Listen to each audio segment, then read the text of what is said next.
아, 여러분 그 1900년대 초에 미국에서 한 사업가가 상품을 연구해서 개발하면서 대박을 터뜨릴 거다 이런 마음으로 상품을 출시했는데 의외로 반응이 시큰둥했습니다. 근데 불과 몇 년 후에 이제 정말 그 사업가의 기대만큼 전 세계적으로 팔리는 제품이 됐는데요. 여러분 그 제품이 뭔가 봤더니 치약이었습니다. 치약 중에서도 그 펩소던트라는 브랜드의 치약이었는데 왜 이게 처음에 시큰둥했을까?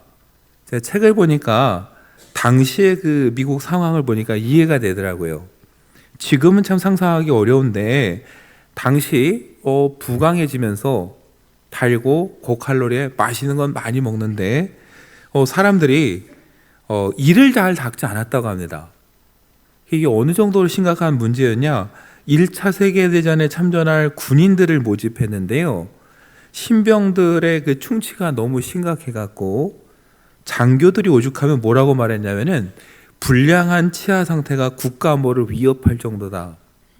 그러니까 여러분, 이 양치질하는 거, 특히 치약을 사용한다라는 게 당시에는 사람들 머릿속에 잘 없었던 거예요. 그래서 이 펩소던트 치약이 등장했던 그때만 해도요, 치약을 사용하는 사람이 미국 국민의 7%밖에 안 됐다고 합니다.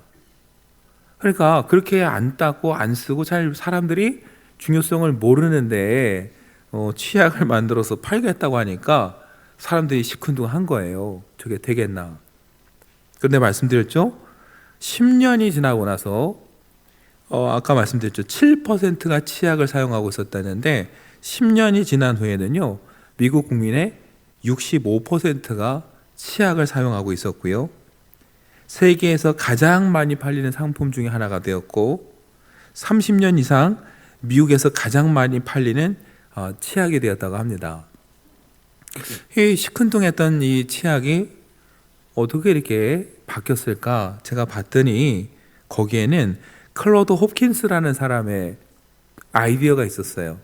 광고 전문가였습니다. 이 사람도 처음에 이 제안을 듣고서는 시큰둥했대요. 근데 어쨌든 이걸 사람들이 알려야 되는데 어떡할까 하다가 이 사람이 큰 광고판에 미소 짓는 미녀들의 사진을 붙여놓고요. 옆에 이렇게 적었다고 합니다. 주변에 아름다운 치아를 가진 사람이 얼마나 많은지 둘러보십시오. 사실은 있는지 없는지 모르지만 광고판에 그렇게 써놨으니까 사람들 머릿속엔 어때요? 야, 저렇게 환한 하얀 치아를 가지고 웃는 사람들이 많구나. 그 뒤에 이렇게 썼어요. 여자이면서 왜 그대의 치아를 뒤덮은 거무튀튀한 필름을 방치하십니까? 펩소던트로 그 필름을 제거하십시오. 그러니까 치태나 이런 것들 다 닦아내면은 어떻게 해요? 마치 저 환하게 웃는 저 아름다운 그 모델들처럼 하얀 치아를 갖고 웃을 수 있다. 이런 이미지를 사람들에게 막 심어준 거예요. 어떻게 됐을까요? 사람들이 정말 그럴까 하면서부터 나도 저렇게 돼야지라는 마음으로 이제 치약을 사서 이를 닦기 시작했던 거죠. 여러분, 그래서 뭐예요? 그게 사람들 삶 속에 깊이 파고들어서 세계에서 가장 많이 팔리는 상품 중에 하나가 되었다고 합니다. 여러분, 그 아까 말씀드린 호킨스라는 사람이 한 일은 다른 거 아니에요. 사람들 머릿속에 생각을 가득 채운 겁니다. 어떤 생각이요? 하얗게 빛나는 치아를 가지고 웃는 사람들. 야, 나도 저렇게 될 수 있지, 돼야지. 그러면 어떻게 해요? 치약을 사서 닦아야지라는 생각을 막 가득가득 심었더니 이제 사람들의 삶이 진짜 변하기 시작하는 거죠. 여러분, 이런 이야기가 있어요. 생각을 심으면 행동을 거둔다. 행동을 심으면 습관을 거두고, 습관을 심으면 인격을 거두고, 인격을 심으면 운명을 거둔다. 운명을 바꾸고 싶다. 거창한 일을 하려고 하지 말고 뭐부터 바꿔야 되니까? 생각을 바꾸고, 생각을 심고, 생각을 채워야 행동이 변화되기 시작한다라는 거예요. 왜냐하면요, 사람은 생각하고 관심이 있는 것에 따라서 말하고 움직이기 때문이에요. 여러분, 신앙생활도 마찬가지입니다. 우리가 어떤 생각으로 가득 차 있느냐, 우리 신앙생활의 모습을 결정하게 돼 있는 거예요. 오늘 바울이 보여주는 모습이 바로 그런 모습입니다. 생각이 가득 채워진다는 게 얼마나 중요한지, 우리가 무엇으로 가득 채워야 되는지를 이 짧은 2절에서 보여주고 있어요. 9절 앞부분에 바울이 뭐라고 합니까? 이로써 우리도 듣던 날부터 너희를 위하여 기도하기를 그치지 아니하고 구하노니 그랬어요. 기도한다, 구한다 같은 말이에요. 바울은 기도를 그치지 않고 계속 기도한다라는 말입니다. 누구를 위해서요? 너희를 위하여. 골로새 교회예요. 골로새 교회를 위해서 나는 기도를 그친 적이 없고 지금도 정기적으로 계속 기도하고 있다. 언제부터 했느냐? 이로써라는 말로 시작하죠. 이로써. 우리도 듣던 날부터, 에바브라를 통해서 골로새 교회의 소식을 들은 날부터 그 소식 때문에, 그 소식을 통해 들은 교회의 소식 때문에 지금도 그치지 않고 기도하고 있다라는 거예요. 한마디로 여러분, 골로새 교회 소식을 듣고 골로새 교회를 위해서 지금 뭘 하고 있는 겁니까? 중보 기도하고 있는 거예요. 너희를 위해서 기도한다. 중보 기도하는 거죠. 그럼 바울은 골로새 교회를 위한 중보 기도에서 무엇을 기도했느냐? 9절 후반부에 나와 있어요. 너희로 하여금 모든 신령한 지혜와 총명에 하나님의 뜻을 아는 것으로 채우게 하시고. 바울이 기도하는 제목은 뭐였냐면요, 하나님의 뜻을 아는 것으로 채워지는 거예요. 이게 바울이 기도하는 제목이에요. 하나님의 뜻을 아는 것으로 가득 채워지는 것. 여러분, 바울은요, 다른 걸 구하지 않았어요. 자기가 매여 있고 갇혀 있었지만 골로새 교회의 소식을 듣고서는 자기를 위해서가 아니라 골로새 교회를 위해서 기도했고, 그러면은 무엇을 위해서 구했느냐? 골로새 교회 사람들이 그 하나님의 뜻을 아는 지식으로 가득 채워지게 해달라고 기도했다는 거예요. 여러분, 여기서부터 바울은 우리에게 뭘 보여주냐면요, 무엇으로 가득 채워지느냐가 얼마나 중요한지 보여주는 거예요. 바울이 매여있고 갇혀있는 이 상황에서 다른 사람을 위해서, 그것도 그 사람들이 하나님의 뜻을 아는 것으로 가득 채워지게 해달라고, 이런 기도가 갇혀있는 중에도 서슴없이 나왔다라는 건 사실 뭘 증명해 줍니까? 바울 자신이야말로 온통 생각과 관심이 어디 있다라는 거예요? 하나님의 뜻을 아는 일에 있다라는 거예요. 바울은 뭘 하든지 관심과 생각이 예수님으로 가득 차 있어요. 그러니까 매여 있는 중에서도 바로 나오는 기도의 제목이, 하나님, 저처럼 저들도 하나님의 뜻을 아는 것으로 가득 채워지게 해주십시오. 이런 기도가 여러분 그 즉시 스스럼 없이 나오게 되는 거예요. 그럼 바울의 기도를 보면서 우리가 이런 생각을 해봐야 됩니다. 우리는 그럼 어떤 기도를 하고 있는가? 여러분 참 기도 열심히 하시잖아요. 어떤 기도를 하셨습니까? 지난 한 주간. 그게 여러분들의 관심사예요. 여러분, 제가 이런 기도는 좋고 저런 기도는 나쁘고 이런 얘기 하는 거 아닙니다. 세상적인 거 구하면 안 된다 이런 얘기하는 것도 아니고요. 저도 여러분도 연약하죠. 그러니까 기도하고 구해야 돼요. 건강도 구해야 되고, 때로는 물질을 놓고 기도도 할 수밖에 없고, 자녀를 위해서도 기도할 수밖에 없습니다. 그거 하는 게 나쁜 게 아니에요.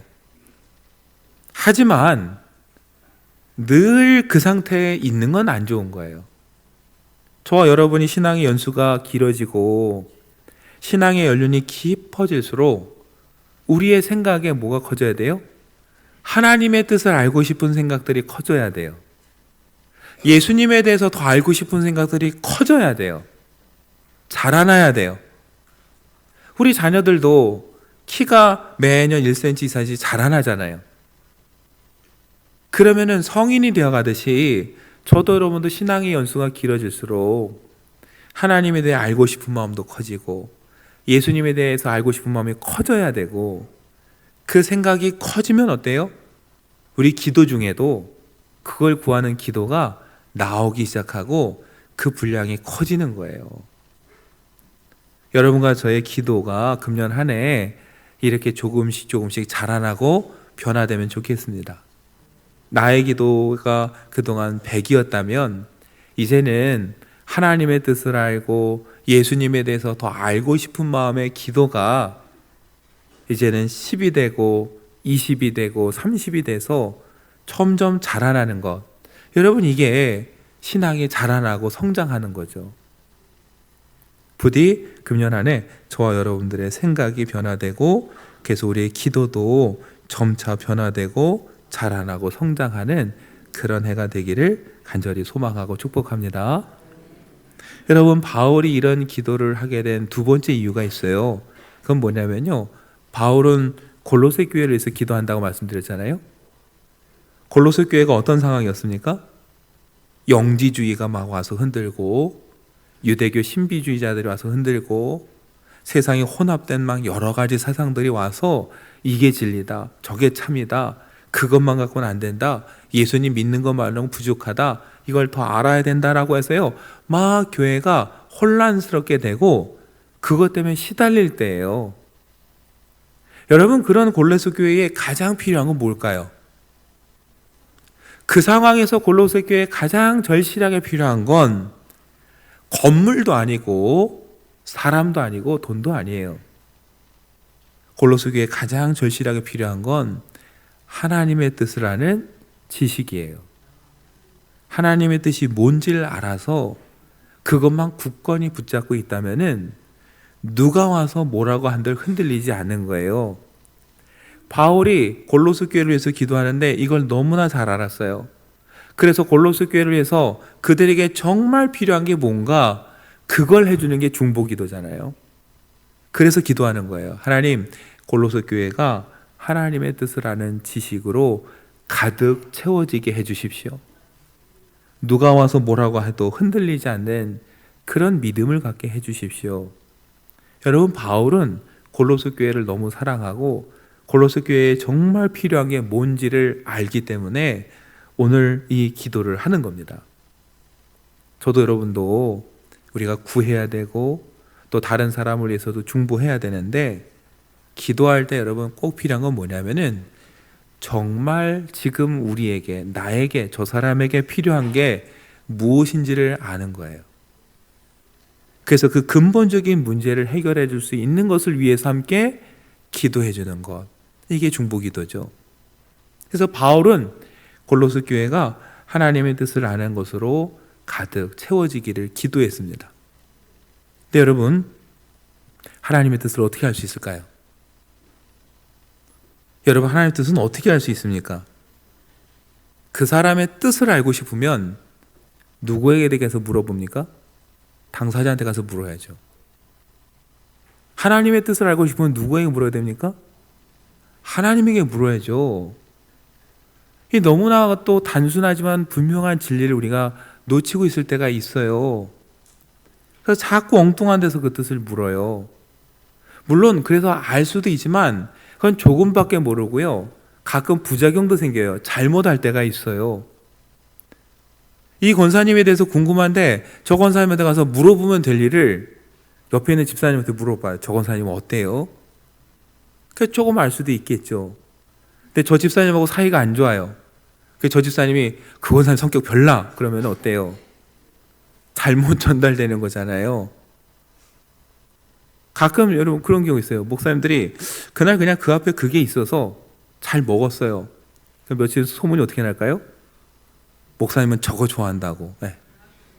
그 다음부터 계속 그것만 와요. 다른 것도 좋아합니다. 네. 근데 여러분, 뭐든지 당사자한테 우리는 가서 뜻을 묻지 않고 내가 판단하거나 다른 사람한테 가서 그 뜻을 물어요. 근데 여러분, 정말 그 뜻을 알고 싶으면 가서 물어야 되듯이 하나님의 뜻을 알고 싶다면 하나님께 구해야 되는 거예요. 근데 우리가 이게 훈련이 잘 안 돼 있어요. 빨리 답을 알기 원하는. 제가 그래서 전에도 몇 번 표현했는데요. 그런 신앙을 뭐라고 제가 표현하냐면은 동화전과 신앙이라고 합니다. 예, 벌써 웃으시는 분 세대가 다른 거예요. 사실 지금 반은요 전과가 뭔지 몰라요. 예전에 학교 앞 문방구에 팔던 동화전과 표준전과가 있었습니다. 그게 뭐냐면 아시죠? 펼치면 전 과목에 문제가 다 있고요. 뒤에 답안지를 열면은 답이 있어요. 생각할 필요가 없어요. 숙제하다가 모자를 모르면 어떻게 돼요? 예, 전과를 피면 다 해결이 됩니다. 이 전과를 보고서 공부했던 세대의 가장 단점이 뭐냐면요. 스스로 생각해서 답을 찾는 게 어려워요. 그래서 교회 와서도 전과를 찾아요. 어떻게 하면 될까요? 빨리 답을 알고 싶어 하는. 그런데 여러분, 하나님의 뜻을 알고 싶으면 하나님께 여쭤봐야 되고, 하나님께 여쭤보고 알고 싶으면 바울처럼 한두 번 기도해서 끝나는 게 아니라 끊임없이 기도하고 기다리고 듣는 연습이 필요한 겁니다. 하나님의 뜻은 하나님이 알려주시는 거예요. 여러분, 그래서 생각해 보세요. 만약에 사람의 방법으로 사람이 하나님의 뜻을 알아내는 길이 있다면 바울이 골로새 교회 교인들에게 뭐라고 했겠습니까? 편지를 쓰면서 가서 이렇게 해서 하나님의 뜻을 알아내라고 그렇게 권면하거나 명령했을 거예요. 오늘 9절 말씀은 어떻게 합니까? 하나님께 기도하죠. 뭐라고요? 하나님의 뜻을 아는 것으로 채우게 하시고 하나님께 채워달라는 거예요. 왜요? 그 뜻을 아는 지식은 하나님 많이 채워주실 수 있고 하나님 많이 알려주실 수 있기 때문에 하나님께 구하라는 거예요. 오늘 저도 여러분도 마찬가지입니다. 여러분, 금년 한 해에 우리가 정말 하나님의 뜻을 알기 원하는 마음으로 기도하고 훈련했으면 좋겠어요. 그래서 누구도 도와주지 못하는 순간에도 스스로 하나님께 구하고, 그래서 선택하고 결단할 수 있는 사람이 진정한 성인 아니겠어요? 이제 우리가 자라나서 믿음의 장성한 분량의 성인이 돼야죠. 그러려면 끊임없이 기도하고 구해야 됩니다. 그 지식은 하나님이 주시는 거예요. 여러분, 만약에 사람의 방법으로 얻을 수 있다, 아니 사람의 능력으로 얻어낸다 그러면은 이거야말로 얼마나 슬픈 일입니까? 그럼 똑똑하고 많이 배운 사람은 많이 얻어냅니까? 못 배운 사람은 그것도 못해요? 아니에요. 하나님이 주시는 지식은 하나님이 은혜로 주시는 거예요. 세상에 학벌이나 학력이 없어도 은혜 가운데 깨달을 수 있는 게 하나님의 지식이고, 반대로 세상에 아무리 똑똑해도 하나님의 은혜가 없으면 깨닫지 못하는 것이 또 하나님의 지혜예요. 그건 전적으로 하나님이 채워주시는 거예요. 그래서 저와 여러분에게 소망이 있어요. 내가 아무리 부족할지라도 간절히 기도하는 사람에게 하나님이 은혜를 주신다라는 것, 이게 여러분 소망이죠. 저와 여러분이 예수님이 죽으시고 부활하셨다라는 걸 믿는 거, 여러분 이게 세상적인 논리나 이론으로 사람의 생각으로 마음대로 됩니까? 안 돼요. 그럼에도 불구하고 저와 여러분이 그 사실을 믿게 된다면 그거야말로 하나님의 은혜고 성령의 도우심이라는 걸 여러분 믿으시기 바랍니다. 그래서 여러분, 바울이 그 다음에 9절에 뭐라고 기록했습니까? 너희로 하여금 모든 신령한 지혜와 총명에 하나님의 뜻을 아는 것으로, 하나님의 뜻을 아는 것으로 가득 채워주십시오라고 기도하는데, 하나님의 뜻은 어떻게 알게 되고 채워지느냐? 하나님의 은혜로. 그 은혜가 어디를 통해서요? 누구를 통해서요? 성령을 통해서 우리에게 온다라는 거예요. 그래서 신령한 지혜와 총명이에요. 신령하다라는 건 성령의 도움으로 주어진다라는 거예요. 성령께서 도우실 때 말씀을 듣고 깨달을 수 있고요. 우리가 총명이라고 했잖아요. 다른 쉬운 성경들 보면 대부분 뭐라고 번역했냐면은 판단력, 이해력 이렇게 돼 있어요. 깨달은 말씀을 가지고요, 저와 여러분이 살아가는 모습을 보면서 제대로 판단하고 적용할 수 있는 이해력, 그게 총명이에요. 근데 그것도 누가 주시는 거예요? 성령이 주시는 거예요. 성령이 주시는 지혜와 총명이 있을 때 하나님의 뜻을 아는 지식으로 우리 삶이 채워질 수 있다라는 거죠.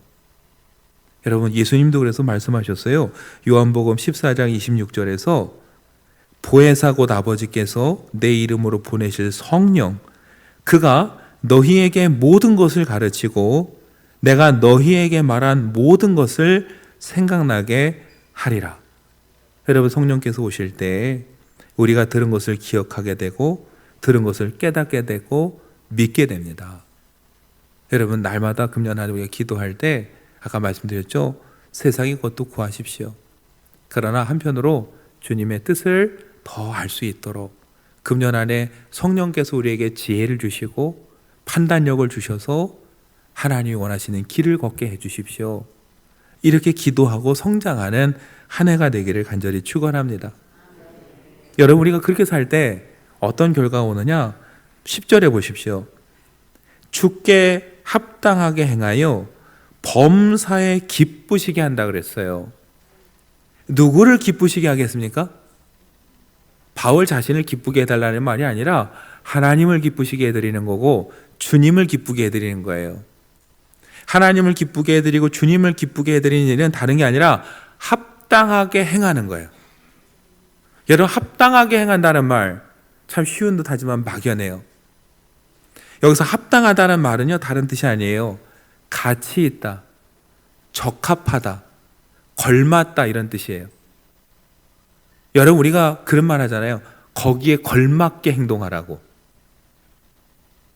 품위를 떨어뜨리지 말라고. 맞아요. 하나님이 기뻐하시는 일은 하나님의 자녀로 부름받은 저와 여러분이 하나님의 자녀라는 이름에 걸맞게 살아가는 거예요. 합당하게 살아가는 거예요. 그 이름의 품위를 떨어뜨리지 않고 그 이름의 가치를 지키며 사는 거예요. 그때 하나님 어떻게 하세요? 기뻐하시는 거예요. 우리도 자녀들이 부모의 뜻을 헤아려 따라가면 얼마나 기쁩니까? 하나님의 자녀들이 하나님의 뜻을 알게 되고 하나님의 뜻에 따라서 그 이름에 합당하게 거기에 걸맞는 삶을 살아간다면 하나님이 기뻐하신다라는 거예요. 여러분, 하나님이 기뻐하시면 왜 다른 문제는 해결이 안 되겠습니까? 바울은 그래서 몰라서가 아니라 골로새 교회의 그 모든 것들을 해결할 수 있는 가장 근본적인 대안을 제시하는 거예요. 성령의 도움으로 하나님의 뜻을 아는 거고 아는 대로 합당하게 살아가는 거고 주님을 기쁘시게 해드리는 거. 그럼 그 교회의 모든 것들이 거기서 해결된다라는 거예요. 결론 뭡니까? 다른 게 필요한 게 아니라 예수 그리스도 한 분 붙잡고 살아가면 된다라는 것. 그게 바울의 신앙이었고 오늘 골로새 교회를 위해서 기도하는 바울의 기도의 제목이었습니다. 이 기도의 제목이 금년 한 해 저와 여러분의 기도의 제목이 됐으면 좋겠습니다. 하나님, 주님 한 분만으로 만족하고 충분한 삶이 되게 해주십시오. 주님 한 분 붙잡고 갈 때 우리 삶의 모든 문제들이 해결되게 해주십시오. 그러기 위해서 하나님의 뜻이 무엇인지 알게 하시고 그 생각이 우리 삶에 가득 차서 그 생각이 이끄는 대로 우리가 걸어갈 때 주님이 부르신 것에 합당하고 거기에 걸맞는 사람이 돼서 정말 무엇을 하든 주님을 기쁘시게 해드리는 그런 사람, 그런 말년교회가 되게 해주십시오. 함께 기도하고 그 기도 가운데 응답받는 복된 한 해가 되시기를 간절히 축원합니다.